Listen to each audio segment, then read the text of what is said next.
Her father's voice still hangs in the air when the memory claws its way back into my head. Sign it, tonight. The pen had been placed in front of me like a weapon. The document, spread across the dinner table, glared up at me with the kind of arrogance only entitlement could afford. My wife's pregnant sister sat beside him, hands folded over her swollen belly, as if the world already owed her something. My wife didn't look at me, not once. Just the soft scrape of plates, the clink of silverware, the suffocating silence everyone pretended wasn't deliberate. I remember the taste of metal in my mouth. Rage has a flavor. Cold, sharp, familiar. Her father leaned back, adjusting his tie as though he were still in a courtroom, still cross-examining me. A fresh start, he said. For her, for the baby. You'll do the right thing. Behind those words, another message pulsed. We have already decided. You only need to obey. I said nothing. That was the only power I had in the moment. Silence. Stillness. The kind of quiet that makes predators nervous. But it was what happened later, the phone call from my attorney, the way his voice changed mid-sentence, that froze my blood. Don't sign anything, he whispered. There's something you need to see. The world tilted then.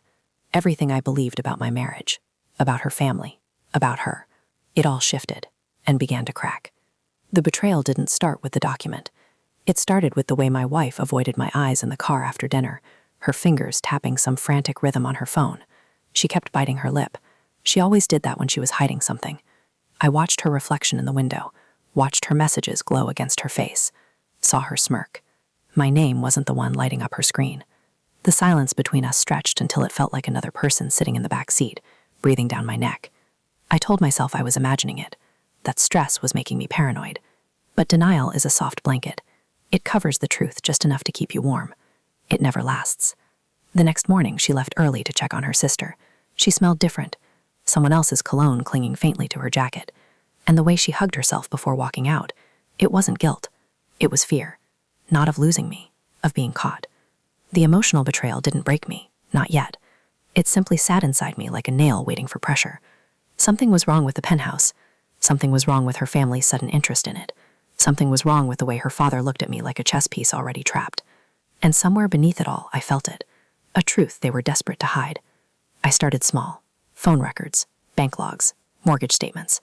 36 payments. All mine. Every cent. Every sacrifice. Every night of extra hours. $197,000. Her financial contribution? 0. Yet somehow, they wanted everything. The numbers didn't add up. The timelines didn't add up. Even her sister's pregnancy didn't add up. She'd left her husband only 6 months ago, yet the dates she'd whispered tonight didn't match the medical reports I later found in her discarded clinic receipts. Every discovery tightened the knot inside me.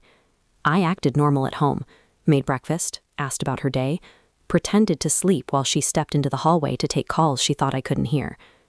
Dad says he'll push it through. Don't freak out. He'll scare him into signing. Scare me? They wanted me intimidated, cornered before I realized the trap. The documents her father shoved at me weren't household agreements. They were debt transfers. Hidden beneath legal jargon was a number that punched the air out of my lungs when I first saw it. $370,000. Her sister's dead. Not mine. Not my wife's. Hers. And they wanted to dump it onto me, wrap it in sentimental excuses, and call it a fresh start. I didn't rage. I planned. I moved like a man walking through a burning house, slow enough to avoid the beams falling around me, fast enough to reach the door. My attorney gathered the evidence quietly. He said nothing unnecessary. He just prepared, and I waited. The truth arrived in a thick envelope. My attorney slid it across his desk with a look I'd never seen on him before, pity edged with anger. "Read the last page," he murmured. I did. My pulse stopped, restarted, changed. The scheme was older than I realized. Her father had structured the entire thing months before I ever met them for dinner. My signature was the final piece. The debt, the transfer, the manipulation. Even my wife's sudden emotional distance, all orchestrated. I walked into the living room that night holding the envelope. She was on the couch, scrolling her phone, pretending I didn't exist. I placed the papers beside her. She froze. Her throat clicked. Her fingers trembled. She read the page. And then she looked at me, finally. Her eyes widened, wet and terrified. You weren't supposed to see that." I stayed silent. Stillness is louder than shouting.